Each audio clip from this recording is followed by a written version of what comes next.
দর্শক, বহুল অপেক্ষিত সেই পূর্ণগ্রাস চন্দ্রগ্রহণ কিন্তু শুরু হয়েছে।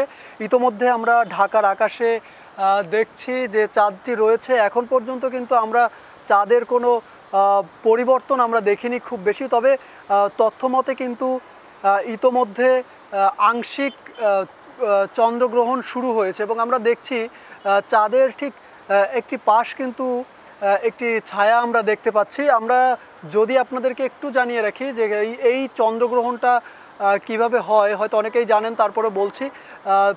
সূর্য এবং সূর্য, চাঁদ এবং পৃথিবী যখন একটি সরল রেখা চলে আসে, মানে সূর্য এবং চাঁদের মাঝামাঝি অবস্থানে যখন পৃথিবী চলে আসে, তখন পৃথিবীর যে ছায়াটি সেটি সরাসরি চাঁদের উপরে পড়ে এবং তখনই কিন্তু আমরা এই চন্দ্রগ্রহণ দেখতে পাই। ঠিক আজ সেরকম একটি ঘটনা ঘটতে চলেছে এবং আমরা যদি আপনাদেরকে আর একটু জানিয়ে রাখি, আজ চন্দ্রগ্রহণ, আজ 7 সেপ্টেম্বর এবং আজকে চন্দ্রগ্রহণ শুরু হওয়ার যে টাইম ছিল সেটি হচ্ছে 9টা 28 মিনিটে এবং 9টা 28 মিনিট থেকেই কিন্তু চন্দ্রগ্রহণ শুরু হয়েছে এবং আমরা যদি বলি আংশিক চন্দ্রগ্রহণ শুরু হবে 10টা 27 মিনিটে এবং পূর্ণগ্রাস চন্দ্রগ্রহণ, যেটির জন্য সকলে আসলে অপেক্ষা করে আছে, যখন চাঁদের একটি অন্যরকম রূপ আমরা দেখব। পূর্ণগ্রাস চন্দ্রগ্রহণ, অনেকেই বলছেন এই সময় চাঁদ একটি লালচে আভা ধারণ করবে এবং চাঁদের উপরে পৃথিবীর পুরো ছায়াটা গিয়ে পড়বে। তো দর্শক, আমরা যদি একটু জুম করে দেখানোর চেষ্টা করি, ঠিক চাঁদ কিন্তু আমরা এখন দেখতে পাচ্ছি এবং আমরা যদি একটু লক্ষ্য করে দেখি, চাঁদের কিন্তু আমরা খুব বড় মাপের কোনো পরিবর্তন এখনও দেখছি না এবং ঢাকার আকাশ এখন কিন্তু একদমই পরিষ্কার রয়েছে এবং আমরা এই মুহূর্তে ঢাকার আকাশে চাঁদ দেখছি এবং সেই চাঁদের উপরে কিন্তু আমরা মেঘও দেখছি না। আমরা জানি বিকালের দিকে বা দুপুরের পরপর কিন্তু একটু মেঘলা ছিল আকাশ, তবে এখন এই মুহূর্তে কিন্তু আকাশ পরিষ্কার রয়েছে এবং আমরা সেই পরিষ্কার আকাশে চাঁদটি দেখতে পাচ্ছি। দর্শক, আমি যদি একটু কাছাকাছি দেখানোর চেষ্টা করি, যেহেতু এখানে অনেক জুম করা আছে যে কারণে অনেক বেশি নড়ছে, আমরা চাঁদের একটি পাশ কিন্তু এখন একদমই ছায়া দেখছি, অনেক বড় করে একটি ছায়া দেখছি, যেটি সাধারণত সব সময় দেখা যায় না। দর্শক, আমরা একটু জুম ছেড়ে দিয়ে যদি আপনাদেরকে দেখানোর চেষ্টা করি, চাঁদটি বেশি জুম আউট হলে কিন্তু আমরা চাঁদের যে সাধারণ যে দৃশ্য সেটি আমরা দেখতে পারি। আমরা কিন্তু অনেকটা জুম করা এবং আকাশটা এখন পরিষ্কার রয়েছে। আমরা আবার একটু চাঁদের কাছে চলে যাব এবং দেখব চাঁদ বর্তমানে কি অবস্থানে রয়েছে। তবে আমরা লক্ষ্য করে যেটি দেখলাম সেটি হচ্ছে চাঁদে কিন্তু ইতোমধ্যে আমরা একটা ছায়া দেখতে পাচ্ছি এবং সেটি কিন্তু বেশ স্পষ্ট। আপনারা দেখছেন চাঁদের পুরো চাঁদটা অনেক উজ্জ্বল থাকলেও একটি পাশ কিন্তু এখন বেশ বড় একটি ছায়া বা আমরা আংশিক একটি ছায়া কিন্তু দেখতে পাচ্ছি চাঁদের উপরে এবং এই ছায়াটা কিন্তু ধীরে ধীরে বাড়তে থাকবে এবং একটা সময় গিয়ে কিন্তু পুরো চাঁদটি ঢেকে যাবে। দর্শক, পূর্ণ চন্দ্রগ্রাস যেটি বলা হচ্ছে, পূর্ণ চন্দ্রগ্রাসটি কিন্তু দেখতে পাবে সবাই রাত 11:30 বা 11:30 পর থেকে কিন্তু পূর্ণ চন্দ্রগ্রাস বা পূর্ণগ্রাস চন্দ্রগ্রহণ সেটি সকলে দেখতে পাবে এবং সেটি স্থায়ী থাকবে 12:11 পর্যন্ত। তো 12:11 মিনিটের পর থেকে কিন্তু এই চন্দ্রগ্রহণ সেটি আস্তে আস্তে সমাপ্ত হতে শুরু করবে এবং আংশিক সমাপ্তি হবে রাত 1:55 মিনিটে এবং পুরোপুরি এই চন্দ্রগ্রাস বা পূর্ণ চন্দ্রগ্রাস চন্দ্রগ্রহণ, এই চন্দ্রগ্রহণটি কিন্তু পুরোপুরি শেষ হবে ভোর 2:55 মিনিটে। মানে দীর্ঘ সময় ধরে কিন্তু এই চন্দ্রগ্রহণটি চলবে। এবং দর্শক, আপনাদেরকে যদি একটু জানিয়ে রাখি, চন্দ্রগ্রহণ কিন্তু প্রত্যেক বছর আমরা দেখি হয়, তবে এই চন্দ্রগ্রহণটা কেন এত স্পেশাল বা এটা নিয়ে কেন এত আলোচনা সেটি আপনারা হয়তো ইতিমধ্যে অনেকটাই জেনেছেন। তারপরে আরেকটু জানিয়ে রাখি যে পূর্ণ চন্দ্রগ্রাস বা পূর্ণগ্রাস চন্দ্রগ্রহণ এটি কিন্তু সচরাচর সবসময় দেখা যায় না। আবার এইটি কখন ঘটবে সেটিও কিন্তু আগে থেকে আজ করে বলে দেওয়াও যায় না যে পূর্ণগ্রাস চন্দ্রগ্রহণ ভবিষ্যতে কখন হবে।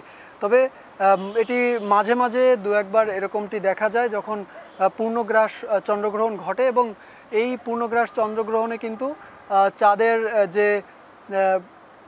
চাঁদের যে পৃষ্ঠ আমরা দেখতে পাই পৃথিবী থেকে, সেখানে কিন্তু পৃথিবীর যে ছায়া সেই ছায়াটিতে আবৃত হয়ে যায় এবং পৃথিবীর ছায়া পড়ার কারণে কিন্তু চাঁদের রঙের কিছু পরিবর্তন আমরা দেখতে পাবো। সেটির জন্য অপেক্ষা করতে হবে। আমরা যদি রাত 11:30টার দিকে আপনাদেরকে আরেকবার দেখাই, তখন কিন্তু আমরা দেখতে পাবো যে চাঁদের উপরের যে ছায়াটা সেটি অনেকটা পড়েছে এবং চাঁদের রঙের পরিবর্তন যেটা সবাই অপেক্ষা করছে যে চাঁদের রঙের পরিবর্তন, যে রক্তিম চাঁদ দেখতে পাবে, সেই পরিবর্তনটা বা লালচে আভাটা যখন আসবে সেটি কিন্তু পূর্ণগ্রাস চন্দ্রগ্রহণটা যখন ঘটবে ঠিক তখনই আসবে। এবং আমরা এখন পর্যন্ত পূর্ণগ্রাস চন্দ্রগ্রহণের যে সময়সূচিটা দেখছিলাম সেটিতে আমরা দেখতে পাচ্ছি রাত 11:30 নাগাদ পূর্ণগ্রাস চন্দ্রগ্রহণ সম্পূর্ণ হবে এবং তারপরে সেটি স্থায়ী থাকবে 12:11 পর্যন্ত। এবং 12:11 পরে কিন্তু ধীরে ধীরে এই চন্দ্রগ্রহণ আবার শেষ হতে থাকবে এবং আংশিক শেষ হবে 1:55 আর পুরোপুরি সমাপ্তি হবে ভোর 2:55, মানে প্রায় 3টা বেজে যাবে। মানে দীর্ঘ সময় ধরে এই প্রক্রিয়াটা কিন্তু চলবে এবং আপনারা যদি রাতের আকাশে এটি দেখতে চান হয়তো খালি চোখে খুব বেশি ভালোভাবে দেখা যাবে না, তবে অনেকটাই উপভোগীয় হবে। আর একটা ব্যাপার, যাদের কাছে স্মার্টফোন আছে, যেগুলোতে টেলিফটো লেন্স আছে, অথবা যাদের কাছে ক্যামেরা বা টেলিস্কোপ আছে, তারা কিন্তু সহজেই এই চন্দ্রগ্রহণটি উপভোগ করতে পারবেন। আর তাছাড়া যদি আপনারা চন্দ্রগ্রহণটি উপভোগ করতে চান তাহলে আমাদের সঙ্গে থাকতে পারেন। আমাদের পরবর্তী লাইভ ভিডিও বা আমাদের পরবর্তী ভিডিওগুলো আপনারা দেখতে পারেন এবং সেখানে কিন্তু আপনারা পূর্ণগ্রাস চন্দ্রগ্রহণটি দেখবেন। দর্শক, আমরা দেখতে পাচ্ছি ইতিমধ্যে কিন্তু চাঁদের একটা পাশ আমরা কিন্তু একদমই অন্ধকার দেখছি এবং এটি কিন্তু খালি চোখেও দেখা যাচ্ছে। দর্শক, আমি নিজেও খালি চোখে কিন্তু দেখতে পাচ্ছি চাঁদের একটা পাশ কিন্তু একদমই গ্রাস হয়েছে বা ওই জায়গাটা কিন্তু দেখাই যাচ্ছে না। তো দর্শক, আমরা যখন শুরুতে এই লাইভটি শুরু করেছিলাম তখনও কিন্তু আমরা চাঁদের পাশের দৃশ্যটি কিন্তু দেখতে পাচ্ছিলাম। এই পাশটা থেকে কিন্তু আমরা দেখছিলাম চাঁদটি দেখা যাচ্ছিল, তবে একটা ছায়া চাঁদের উপরে ছিল, পৃথিবীর যে ছায়াটা পড়ার কথা সেটি ছিল।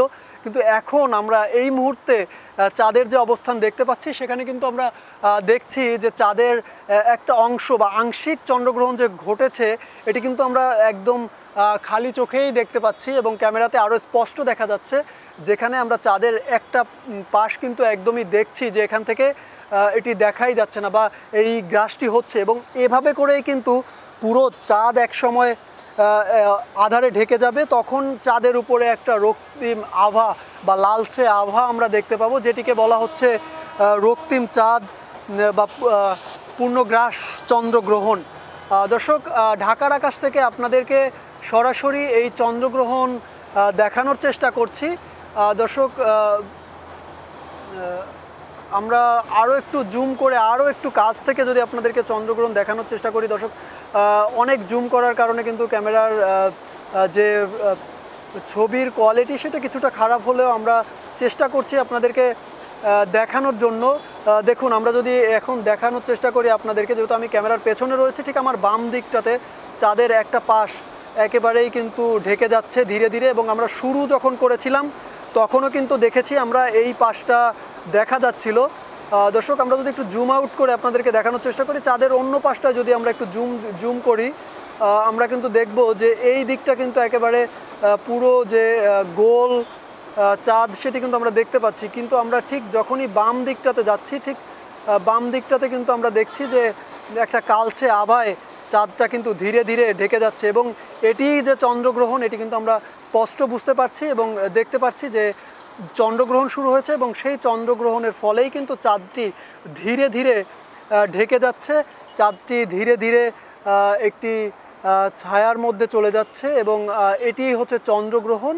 এবং একটা সময় কিন্তু ধীরে ধীরে এই গ্রহণটি যখন সম্পূর্ণ হবে, আমরা যদি একটু সময়টা আপনাদেরকে বলি, ঠিক রাত 11:30 নাগাদ যখন আমরা একইভাবে এই চাঁদটিকে দেখব, তখন কিন্তু আমরা পুরো চাঁদটিকেই দেখব এরকম যে ছায়া রয়েছে সেই ছায়ায় ঢেকে যাবে এবং তখনই আসলে পূর্ণগ্রাস চন্দ্রগ্রহণ যেটিকে বলা হচ্ছে সেটি সংগঠিত হবে। এবং তারপরে সেই দৃশ্যটি বাংলাদেশে বসে কিন্তু আপনারা প্রায় রাত 12:11 পর্যন্ত দেখতে পাবেন এবং এটি কিন্তু দীর্ঘ সময় আপনারা চাইলে নিজের চোখেই কিন্তু চাঁদের এই যে পূর্ণগ্রাস এটি আপনারা দেখতে পাবেন এবং তারপর থেকে আবার ধীরে ধীরে চাঁদটি আস্তে আস্তে বেরিয়ে আসবে এবং এই যে পূর্ণগ্রাস চন্দ্রগ্রহণ সেটি সমাপ্ত হবে এবং পুরোপুরি সমাপ্ত হতে সময় যেটি দেওয়া হয়েছে সেটি হচ্ছে ভোর 2:55 বা প্রায় 3টা পর্যন্ত কিন্তু এই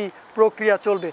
দর্শক, এতক্ষণ আমাদের সঙ্গে থাকার জন্য ধন্যবাদ এবং আমরা পূর্ণগ্রাস চন্দ্রগ্রহণটা যখন সংগঠিত হবে তখন আবার আপনাদেরকে দেখানোর চেষ্টা করব চন্দ্রগ্রহণ কিভাবে এই চন্দ্রগ্রহণটি সংগঠিত হয় এবং চন্দ্রগ্রহণ সংগঠিত হওয়ার পরবর্তীতে কী দৃশ্য দেখা যায় সেটিও আপনাদেরকে দেখাবো।